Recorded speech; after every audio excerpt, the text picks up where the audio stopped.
Hola, buenas noches. Mi nombre es Paola Velázquez. Junto con Ángela Muñoz y Tomás Barrera vamos a explicar la actividad 4, que es control interno por ciclos transaccionales. Nosotros vamos a hablar del capítulo 1, que trata los hechos económicos y las transacciones. Los hechos económicos son los acontecimientos o casos que implican cambios en las operaciones de adquisiciones de activos, pagos de obligaciones en efectivo, venta de productos a cambio de promesa o pago y operaciones de recibo de ingreso.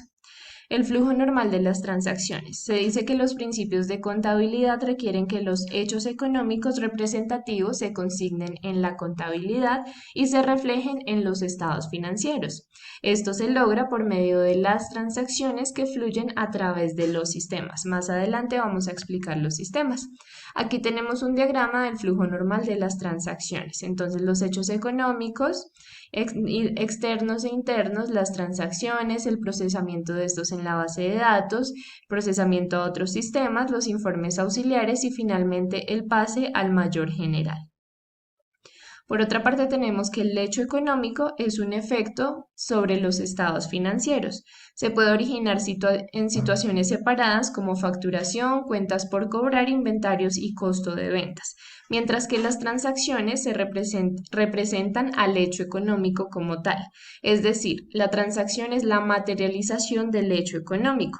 No todos los hechos económicos se convierten en transacciones y requieren ser procesados. Por ejemplo, los cambios en los niveles de precios pueden informarse en los estados financieros, pero no implica que estos se lleven a las transacciones. Por aquí tenemos un diagrama de las actividades de los negocios de una empresa, los hechos económicos que se convierten en transacciones. Tenemos el paso a paso, que son 7, en el cual se reciben los fondos de capital, se intervienen temporalmente en los fondos. Estos son las actividades de tesorería que finalmente van a la actividad de registro e información y es el resumen de las transacciones. Por otra parte, en las actividades de adquisición y pago tenemos que se adquieren los recursos, las mercancías, los proveedores, se pagan las obligaciones a proveedores y empleados. Y también va lo mismo a la actividad de registro e información. Las actividades de transformación se retienen, usan o transforman los recursos. Y en cuanto a las actividades del ingreso, se distribuyen los recursos a terceros a cambio de promesas de pagos futuros y los terceros pagan los recursos que les fueron distribuidos. Todo esto es, en conclusión, el resumen de las transacciones. Hola, mi nombre es Ángela Muñoz, doy desarrollo a los temas en los hechos económicos. Los sistemas son aquel conjunto de elementos o partes que se unen teniendo la finalidad de poder lograr una meta u un objetivo o propósito a través de tareas, actividades mediante las cuales se reconocen, se, se automatizan, se registran y se analizan como los datos informáticos, datos financieros, datos contables, en el cual se informan las transacciones.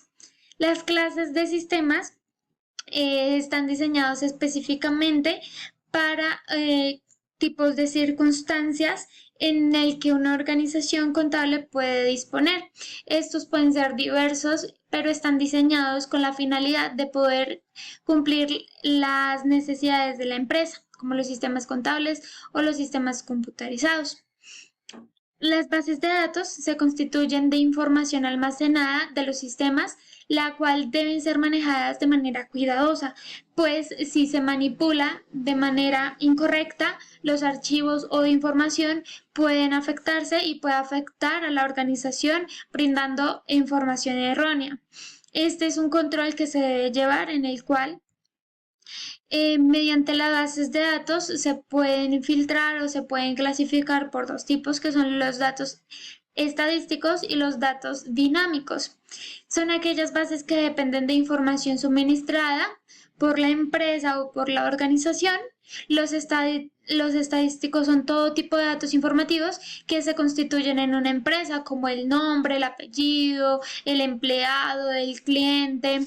En cambio, los dinámicos son todo aquello que se refieren a los saldos y actividades transaccionales como registros contables, ingresos, pagos, como los inventarios o las cuentas. Los efectos de hechos económicos son, en este caso, se dividen a través de lo que son los ciclos de las actividades empresariales. Una vez el movimiento se convierte en transacción económica, puede generar diversos efectos, como lo que son tesorería o los pagos, en el cual una vez ya ingresa el dinero o sale el dinero, puede contraer un efecto para los hechos económicos de la empresa. Brindar la información a la administración como la junta directiva o la organización de la empresa es uno de los pasos de los ciclos de las actividades empresariales. Importante, ya que no se necesita de lo que son transacciones, pero permite la toma de decisiones y el avance de la empresa.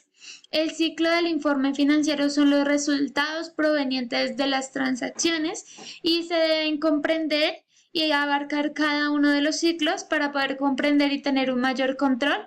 Esto permite generar una buena toma de decisiones y saber sobre los activos de la organización y de la empresa. De las funciones de los ciclos transaccionales, dándonos así un cuatro procesos de registro y control de transacción, evaluación del rendimiento, facilitación de la auditoría y control del proceso interno. Es así como estos cuatro procesos nos dan el indicativo que permiten llevar un registro detallado de cada transacción, por ejemplo, compra, ventas, cobros y pagos, asegurando que cada uno se registre de manera precisa y eficientemente en los tiempos adecuados. Es allá como los ciclos transaccionales ayudan a medir el rendimiento de las operaciones, ofreciendo así un proceso de datos para evaluar la eficiencia y la efectividad de la actividad operativa y las financieras. A la vez da la auditoría y da los procesos internos que hacen que el riesgo y los errores y fraudes sean cada vez menos. Por otro lado tenemos los planteamientos financieros. Esos planteamientos financieros son un análisis de situaciones que hacen la implementación de revisar el estado actual de los activos, pasivos, ingresos y gastos de la empresa, entre otros análisis que hacen que el proceso y la toma de decisiones sean un poco más fáciles. Es así como también tenemos esa definición del objetivo, que es establecer metas claras de lo que se desea llegar en un menor tiempo. Siendo así la reducción de costos o mejorar la rentabilidad es crucial para orientar el plan financiero. Es así como cada uno de esos ítems hacen que la proyección, el ingreso y gasto sean una manera futuro de los costos previstos. Es fundamental para anticiparse a la necesidad de financiamiento o para detectar oportunidades de inversión. Por otro lado, la planificación es así como nos da ese mecanismo de que podamos llegar con el capital propio, préstamos o emisiones de acciones y planificar cómo se utilizarán para cubrir las necesidades de la empresa. El control del presupuestario es un mecanismo para asegurar que la inversión dé los objetivos y los resultados esperados en el tiempo deseado. Es así como estos elementos generan un proceso de balance general de la empresa, un cash flow, un análisis del punto de equilibrio, un plan de financiación, un plan de tesorería, rateos financieros, estados de resultado, previsiones de ingresos y costos y análisis de resultado. Es así como estos mecanismos hacen eficiente el proceso.